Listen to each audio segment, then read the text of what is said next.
Yukbo, among dakong pagtawod sa Dios nga maagaw, nga nagbuhat sa langit ug sa yuta, tag-iya sa tanang makita ug dili makita, ang amahang langit nun, ug sa iyang bugtong anak nga si Jesucristo, ang nagpalansang sa krus alang sa kapasayloan sa mga sala, ug sa Dios nga Espiritu Santo, ang Espiritu sa kamaturan, nga mao si Monsignor Camilo Gil Sr., ang Alpha ug Omega, uban sa tanang mga balaan, sa mga kirubines ug serapines, ug mga manunda ug sa mga kalag, ingon mo sa mga katawhan sa tibok kalibutan, ilabi na sa nagsubaybay sa among YouTube channel, Facebook page ug website.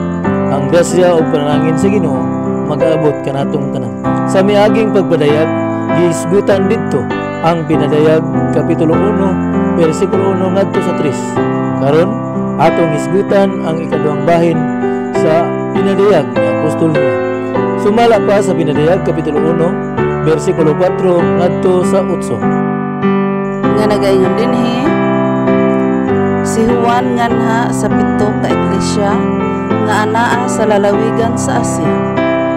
Ang grasya maanaa kaninyo ug ang kalinaw gikan kaniya nga mao ang sa karon ug ang sa kaniadto ug ang sa umalabot, ug gikan sa pito ka espiritu nga anaa sa atubangan sa iyang trono, ug gikan kang Hesukristo, ang kasaligan nga saksi, ang panganay sa mga nangamatay, ug ang punuan sa mga hari sa yuta.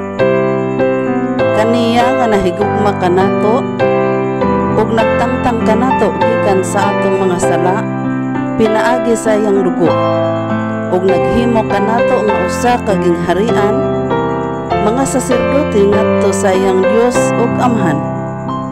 Kaniya ang himaya ug ang panggahom hangtod sa kahangturan. Amen. Tan-awa, siya umalabot uban sa mga panganod ug makita siya sa tanang mata, sa tanang nanagdughang kaniya, ug ang tanang kabanayan sa yuta managminatay tungod kaniya. Oo. Amen. Ako mao ang Alpha ug ang Omega, nagaingon ang Ginoong Dios nga mao ang sa karon ug ang sa kaniadto ug ang sa umalabot, ang makagagahom sa tanan. Giklaro diha nga gisaysay sa Dios ngadto kang Apostol Juan, ang lugar aha mahitungha, ang kaniadto, ang karon ug ang umaabot, uban sa pito ka iglesia nga diha sa lalawigan sa Asia. Aha manidapit sa Asia. Ang Asia usa ka dakong kontinente ug daghang nasod ang nasakop niini.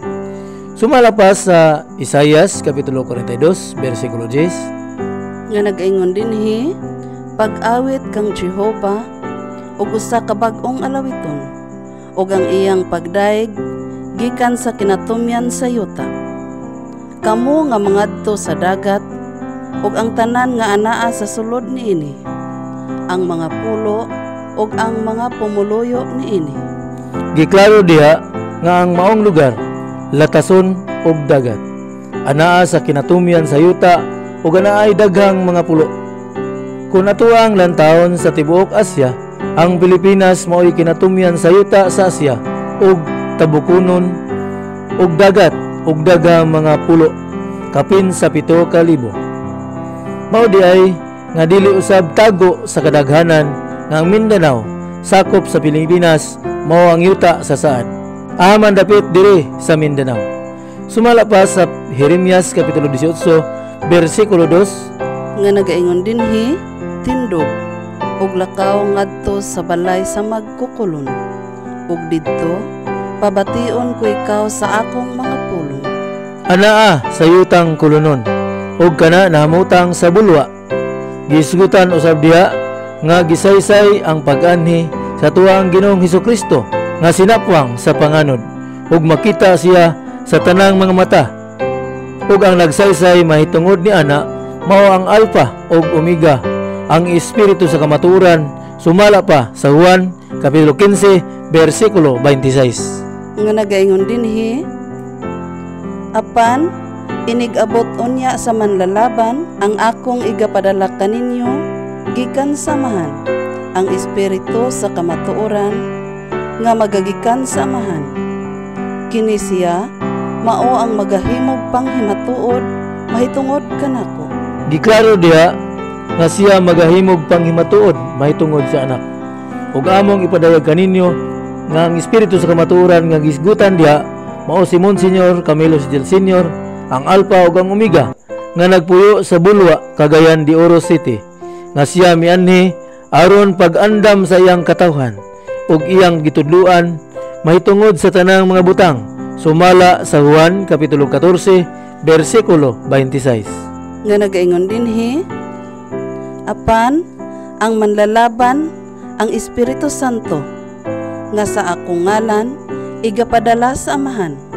Siya mao ang magatudlo kaninyo sa tanang butang ug magapahinumdom kaninyo sa tanan nga akong gikasulti kaninyo. Nga maghukom sa mga buhi ug sa mga patay aron maandam sa pagbalik sa tuang Ginoong Hesukristo.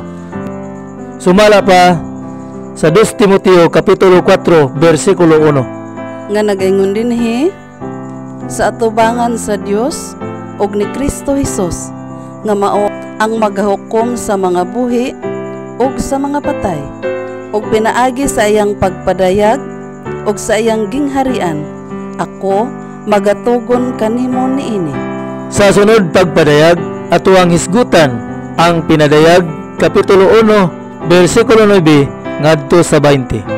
Aron masubaybayan ang mga video na among ginahimo alang sa pagpadayag mahitungod sa mayong balita, palihog og tanaw sa among website www.angespiritusakamatauran.com ug subscribe sa among YouTube channel ug react sa Facebook page ug contact sa numero 0965-055-9024. Daghang salamat sa inyong panahon.